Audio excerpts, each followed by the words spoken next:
Vainqueur d'un récent concours sur le réseau social TikTok qui a réuni la majorité des créateurs de contenu africains, c'est avec euphorie que la population togolaise a accueilli le jeune créateur de contenu TV7 Donné. Interrogé sur ses impressions et son séjour au Cameroun où s'est déroulé le dit concours, TV7 Donné a déclaré être pleinement satisfait. Tout s'est bien passé, je remercie Dieu. C'est la joie, la joie. Je manque de mots même. Je ne sais pas comment m'exprimer. Quand même, merci beaucoup à vous. Pour la suite de sa carrière sur les réseaux sociaux, le créateur compte poursuivre ses œuvres humoristiques. Je ne peux jamais changer de voix. Je serai toujours dans l'ambition. Ce que j'ai comme concept sur les réseaux, je vais toujours continuer. Retenons que TV7 Donné tient à remercier la population togolaise pour le soutien à son égard. Un grand merci. Parce que j'étais seul, ils m'ont montré qu'ils sont mes parents. Merci à eux.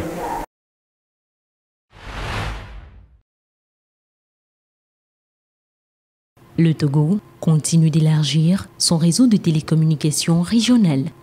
Après des accords de free roaming conclus avec des pays comme le Bénin ou encore la Côte d'Ivoire, c'est au tour du Burkina Faso de rejoindre cette dynamique d'intégration numérique. Le 18 avril dernier, à Lomé, les deux pays ont signé un protocole d'accord permettant aux abonnés de communiquer sans frais d'itinérance lorsqu'ils voyagent entre les deux territoires. Le principe du free roaming est simple. Permettre aux abonnés de téléphonie mobile d'un pays de communiquer dans un autre pays partenaire sans frein d'itinérance exorbitant. Dans le cas de cet accord, un usager togolais en séjour au Burkina pourra recevoir gratuitement des appels pendant 30 jours, passer des appels locaux au tarif national du pays visité et accéder à Internet mobile à des coûts maîtrisés.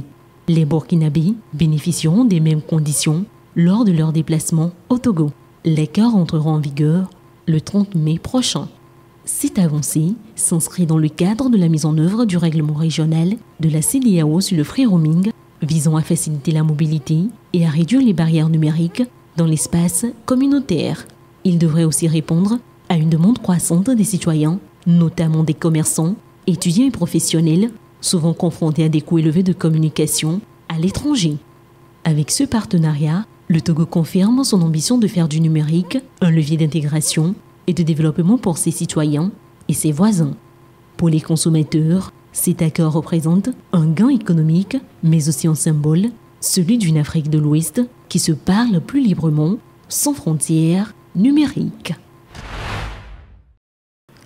Le gouvernement togolais compte construire une centrale solaire par région. Dans sa politique énergétique, toute localité se situant à moins de 5 km du réseau de ces infrastructures va être raccordée. L'année 2024 a marqué une étape significative pour le ministère de l'Énergie et des Mines au Togo. Avec un budget de 57 milliards de francs CFA, plusieurs projets ambitieux ont vu le jour, consolidant les efforts pour atteindre l'objectif d'accès universel à l'électricité d'ici 2030. Parmi les réalisations notables figurent l'électrification de 317 localités, l'extension de la centrale solaire de Blita et le lancement d'un appel d'offres pour la construction d'une centrale solaire photovoltaïque à Dapaon le 22 avril 2025. Dotée d'une capacité de 25 MW crête, la centrale sera implantée précisément à Dalouac, dans la région des Savanes, sur une emprise de plus de 115 hectares. Elle sera équipée d'un système de stockage de 40 MWh visant à stabiliser la fourniture électrique et à en prolonger la disponibilité en dehors des heures d'ensoleillement. Ce dispositif doit permettre l'électrification de près de 60 localités rurales selon les autorités. Le projet bénéficie d'un financement d'environ 40 milliards de francs CFA de la Banque mondiale dans le cadre du projet régional d'intervention urgente dans le secteur de l'énergie solaire. Le Togo, qui importe plus de la moitié de l'énergie dont il a besoin du Nigeria et du Ghana, mise notamment sur le solaire pour développer avec des startups l'accès à l'électricité de ses 8 millions d'habitants jusque dans les zones les plus reculées du pays. La capitale togolaise Lomé a été le théâtre d'une rencontre régionale dédiée à la lutte contre les maladies tropicales négligées MTN. Organisée par le Bureau régional de l'OMS pour l'Afrique, cette session a réuni plus de 45 acteurs du secteur de la santé, incluant responsables de programmes nationaux, représentants d'organisations de la société civile ainsi que divers partenaires techniques et financiers. Les participants de cette rencontre ont eu l'opportunité d'évaluer les progrès réalisés à mi-parcours de la feuille de route 2021-2030 de l'OMS tout en s'attardant sur les défis persistants qui entravent la lutte contre ces maladies. À cette occasion, ils ont renouvelé leur engagement à renforcer le leadership des pays, à améliorer les systèmes de surveillance et à adopter des technologies innovantes pour le diagnostic et le traitement des MTN. Les discussions ont également mis en lumière la nécessité d'un financement durable pour les programmes nationaux. Ils ont souligné l'importance d'élaborer des plans d'action concrets et d'assurer l'accès aux services de prévention et de soins à tous. Distingué par l'OMS en 2022 pour ses efforts dans ce domaine, le Togo se doit désormais de préserver ses acquis tout en poursuivant ses efforts pour l'élimination des autres maladies tropicales négligées.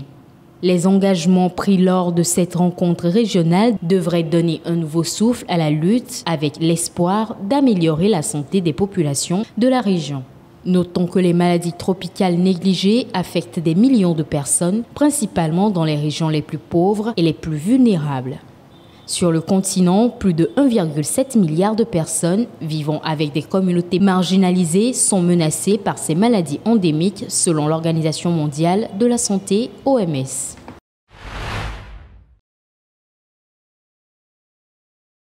La propagation des faux médicaments en Afrique demeure une problématique alarmante touchant gravement la santé publique et l'économie du continent. Selon des études récentes, la Chine, l'Inde et le Nigeria se distinguent comme les principaux producteurs et importateurs de ces produits contrefaits. Ensemble, ces pays représentent environ 10% du marché mondial des médicaments contrefaits, offrant ainsi des produits à risque tels que les antipaludéens, les anti-inflammatoires, les antibiotiques et les analgésiques. En effet, l'introduction de ces médicaments frauduleux se fait souvent par voie maritime, alors que d'autres pays africains choisissent d'en produire localement, exploitant ainsi leur porosité frontalière avec des milliers de points d'entrée sur le continent. Les autorités judiciaires africaines se contentent souvent d'appliquer des sanctions légères telles que des amendes pour contrefaçon, rendant le trafic de faux médicaments hautement lucratif et peu risqué. Ce manque de rigueur se traduit par une hausse alarmante de la mortalité et une perte considérable pour l'économie pharmaceutique. Face à cette situation,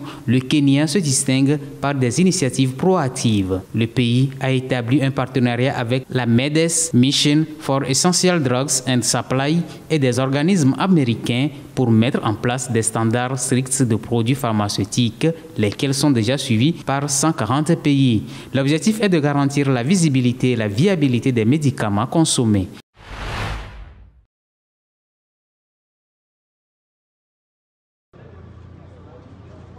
Accra, la capitale ghanéenne, a été mardi le théâtre du top départ des festivités du 50e anniversaire de la CEDEAO, la Communauté économique des États de l'Afrique de l'Ouest. C'est le président ghanéen John Dramani Mahama qui a présidé l'événement devant divers chefs d'État et de gouvernement des pays membres, mais en l'absence du Nigérian Bola Tinubu, président en exercice de l'organisation.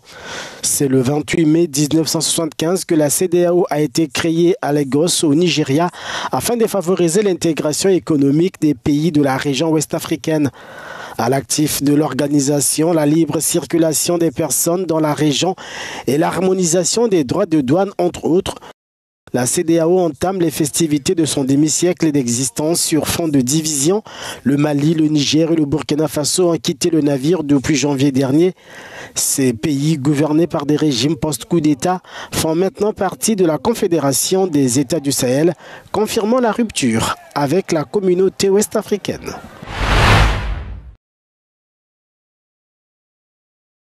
Au Burkina Faso, le ministre de la Sécurité Mahamadou Sana a révélé qu'une tentative de coup d'État a été récemment déjouée. Selon ses déclarations, cette opération était orchestrée par des militaires en service et à la retraite en connivence avec des chefs terroristes. Parmi les officiers impliqués figure notamment Baré Abdraman. Le plan visait à créer le chaos dans le pays et à le placer sous l'influence d'une organisation internationale non précisée. Les autorités affirment que des messages ont été diffusés au sein de l'armée pour s'aimer la confusion, tandis que certains leaders religieux seraient également impliqués dans ce complot.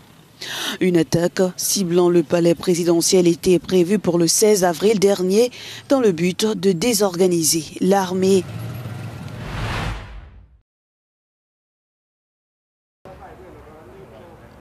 Le Programme alimentaire mondial a annoncé mardi qu'il était contraint d'interrompre l'aide en Éthiopie pour 650 000 femmes et enfants souffrant de malnutrition. Cette suspension, qui prendra effet au mois de mai, est due au manque de financement. Si l'arrêt des programmes d'aide sous l'égide de l'Agence américaine de développement décidé par le président Donald Trump a porté un coup au PAM, le comportement d'autres pays occidentaux qui ont également réduit leurs dépenses en la matière constitue une partie du problème. Le déficit de financement de l'agence onusienne s'élève à 222 millions de dollars entre avril et septembre 2025. Le programme de l'Organisation des Nations Unies a averti que sans aide d'urgence, 3,6 millions de personnes n'auront plus l'accès à l'aide alimentaire.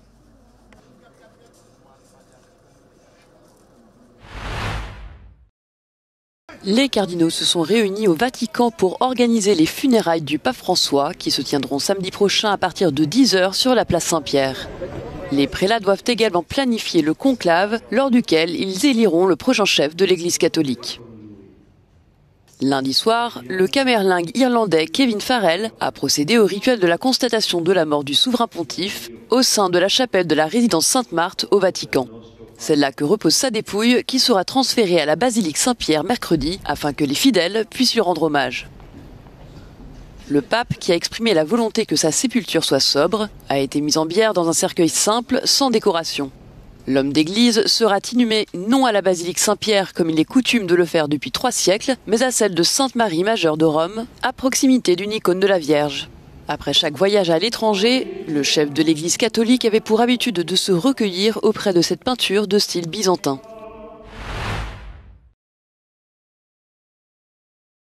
Au moins une personne a été tuée et une vingtaine d'autres blessées après une attaque de l'armée russe sur la ville de Zaporijia dans le sud de l'Ukraine. Selon les autorités, un immeuble résidentiel de 9 étages et un établissement d'enseignement ont été détruits lors de l'attaque.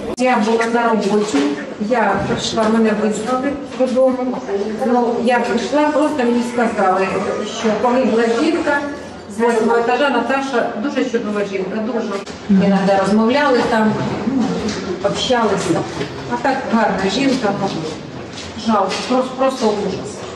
Во время взрыва я был в комнате, когда Le président ukrainien Volodymyr Zelensky avait ce lundi demandé l'arrêt des frappes sur les installations civiles.